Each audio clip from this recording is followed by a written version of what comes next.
గత స్థానిక సంస్థల ఎన్నికల్లో గ్రామ పంచాయతీ ఎన్నికల్లో అత్యధిక సర్పంచులు కాంగ్రెస్ పార్టీ కైవసం చేసుకుంది.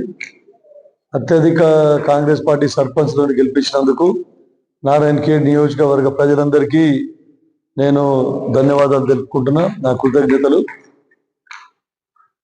అవుట్ ఆఫ్ 223 గ్రామ పంచాయత్స్ 167 కాంగ్రెస్ పార్టీకి సంబంధించిన సర్పంచ్లు గెలవడం జరిగింది. 52 సర్పంచ్లు బీఆర్ఎస్ పార్టీకి సంబంధించిన వాళ్ళు గెలవడం జరిగింది. ఇంకొక 4 బీజేపీకి పార్టీకి సంబంధించిన సర్పంచ్లు గెలవడం జరిగింది. ఈ 52 సర్పంచ్లు ఏవైతే టీఆర్ఎస్ వాళ్ళు గెలవడం జరిగిందో అక్కడ కూడా ఇంకా ఒక 10-12 స్థానాల్లో కాంగ్రెస్ సర్పంచ్లు గెలిచే అవకాశం ఉండింది. కాకపోతే రిబల్ కాంగ్రెస్ అని వేసి వాళ్ళకి లాభం చేకూర్చే విధంగా చేయడం వల్ల బీఆర్ఎస్ కి అన్ని 52 సర్పంచ్లు గెలిచారు. లేదంటే ఇంకా కూడా ఒక 12 నుంచి 13 స్థానాలు ఇంకా కాంగ్రెస్ కైవసం చేసుకుంటుండే.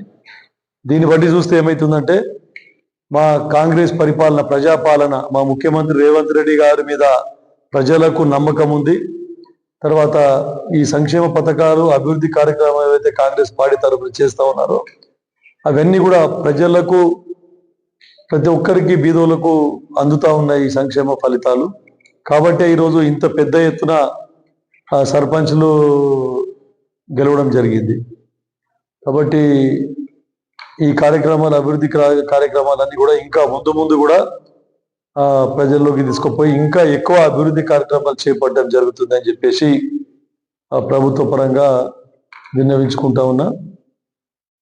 ఇంకా కూడా ప్రజలు ఇంకా మొగ్గు చూపుతారు ఈ రోజు రిజల్ట్ బట్టి. ఇంకా కూడా ప్రజలు వచ్చే స్థానిక సంస్థల ఎన్నికల్లో ఎంపీటీసీ కానీ, జడ్పీటీసీ కానీ దాంట్లో కూడా ఇంకా ఎక్కువ ప్రభంజనం సృష్టించే అవకాశాలు చాలా ఉన్నాయి. ఇంకా కొన్ని స్కీములు ఏవైతే మేము చేస్తా ఉన్నామో, ఇందిరమ్మ ఇండ్లు స్కీమ్ చాలా సక్సెస్ఫుల్ గా ఉంది. ఇంకా కూడా ఇప్పుడు 3500 ఇండ్లు ఈ విడతలో నారాయణఖేడ్ నియోజకవర్గానికి రావడం జరిగింది.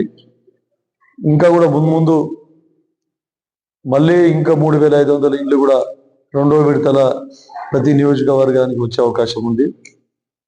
రేషన్ కార్డు, కొత్త రేషన్ కార్డు ఇచ్చిన నిరంతర ప్రక్రియ ఇది. 200 యూనిట్ల వరకు ఫ్రీ కరెంట్ కూడా ఇవ్వడం జరిగింది. ఇంకా కొన్ని మహాలక్ష్మిలో భాగంగా ఇంకా కొన్ని స్కీములు, పెన్షన్లు అవి త్వరలో డిసిషన్ తీసుకొని వాటిని కూడా ఇస్తామని చెప్పేసి ప్రభుత్వం ప్రకటించడం జరిగింది. కాబట్టి మళ్ళీ ప్రజలకందరికీ, ఎందుకంటే ఈసారి 167 గ్రామ పంచాయతీలు గెలిచిందనంటే ఇది తెలంగాణ రాష్ట్రంలో 2వ హైయెస్ట్ సర్పంచ్లు నారాయణఖేడ్ నియోజకవర్గం నుండి గెలిచినందుకు మరొకసారి ప్రజలందరికీ కృతజ్ఞతలు తెలుపుకుంటా ఉన్నా. నేను వచ్చే స్థానిక సంస్థల ఎన్నికల్లో కూడా మళ్ళీ అన్ని మా కాంగ్రెస్ పార్టీకి పట్టం కట్టి అన్ని జడ్పీటీసీలు, మండలాధ్యక్షుల అన్ని ఎంపీటీసీలు కూడా అత్యధికంగా గెలిపించాలని చెప్పేసి వారందరికీ కోరుకుంటా ఉన్నా. ఇలాగే మళ్ళీ మీ సహకారం అందిస్తే ఇంకా మీ ఎల్లప్పుడూ మీ ప్రజాసేవలో ఉంటూ ఇంకా అభివృద్ధి కార్యక్రమాలు, సంక్షేమ పథకాలు మీ అందరికీ అందే విధంగా కృషి చేస్తానని చెప్పి చెప్తున్నాను. మన బాధ ఆల్రెడీ ఆలస్యం అయిపోయినాయి మనం ఇప్పుడు. ఎందుకంటే అప్పుడు ఇంకా పీరియడ్ ఉండింది. పార్లమెంట్ ఎలక్షన్ల వరకు గత పాలకులు ఏదైతే ఉండరో ప్రజాప్రతినిధులు, స్థానిక సంస్థల ప్రజాప్రతినిధుల పీరియడ్ ఇంకా ఉండింది. కాబట్టి వారిని డిస్టర్బ్ చేయకుండా అట్లనే ఎలక్షన్లు కండక్ట్ చేయలేదు. వారి పరిపాలన, వారి పీరియడ్ కంప్లీట్ అయ్యే వరకు అని చెప్పేసి ఎన్నికలు నిర్వహించలేదు. దాని తర్వాత మళ్ళీ పార్లమెంట్ ఎలక్షన్లు రావడం జరిగింది. పార్లమెంట్ ఎలక్షన్లు వచ్చిన తర్వాత కూడా మళ్ళీ తొందరగా చాలా మంది నిర్ణయం తీసుకొని ఇది స్థానిక సంస్థల ఎన్నికలు చేసేయాలని కూడా చెప్పారు. కానీ కాకపోతే మా ప్రభుత్వం, మా ముఖ్యమంత్రి రేవంత్ రెడ్డి గారు ఏదైతే మా రాహుల్ గాంధీ గారి ఆదేశానుసారం బీసీలకు 42% రిజర్వేషన్లు కల్పించాలనే ఉద్దేశంతో ఇమ్మీడియట్ గా బీసీ కులగణన చేసి వాటి ద్వారా అసెంబ్లీలో చట్టం పాస్ చేసి 42% బీసీలకు రిజర్వేషన్లు ఇవ్వాలని చెప్పి పార్లమెంట్ కూడా పంపడం జరిగింది. కానీ కేంద్ర ప్రభుత్వం దాన్ని మనకు పార్లమెంట్లో చట్టం పాస్ చేయకుండా అడ్డుకోవడం జరిగింది. కాబట్టి మళ్ళీ కేంద్ర ప్రభుత్వం మీద ఒత్తిడి తీసుకొని వచ్చి ఎన్నో కార్యక్రమాలు రాష్ట్ర ప్రభుత్వం తరఫున మేము శాసనసభ్యులము, రాజ్యసభ సభ్యులము, పార్లమెంట్ సభ్యులం అందరూ కూడా కేంద్ర ప్రభుత్వం మీద ఒత్తిడి తీసుకొని వచ్చి 42% రిజర్వేషన్లు ఇచ్చే విధంగా కృషి చేసినాం. కానీ కేంద్ర ప్రభుత్వం దిగి రాలేదు. కాబట్టే ఇంకా హైకోర్టు ఆదేశానుసారం తొందరగా స్థానిక సంస్థల ఎన్నికలు పీరియడ్ అయిపోయింది కాబట్టి తొందరగా కండక్ట్ చేయాలనంటే పార్టీ పరంగా 42% రిజర్వేషన్లు బీసీలకు కల్పించి సర్పంచ్ గ్రామ పంచాయతీ ఎన్నికలకు పోవడం జరిగింది. అభివృద్ధి కార్యక్రమాలు కూడా స్థానిక సంస్థల్లో మనకు సర్పంచులు స్థానిక ప్రజాప్రతినిధులు లేనందువల్ల మనకు కేంద్ర ప్రభుత్వ నిధులు కూడా రావడం ఆలస్యమైంది. దాంతో కూడా మనకు స్థానిక పాలనలో కొన్ని ఏవైతే ఇవి శానిటేషన్కి సంబంధించి కానీ, డ్రింకింగ్ వాటర్కి సంబంధించి కానీ ప్రజాప్రతినిధులు లేకపోవడం వల్ల కొంచెం వెనుకబడ్డ మాట వాస్తవం.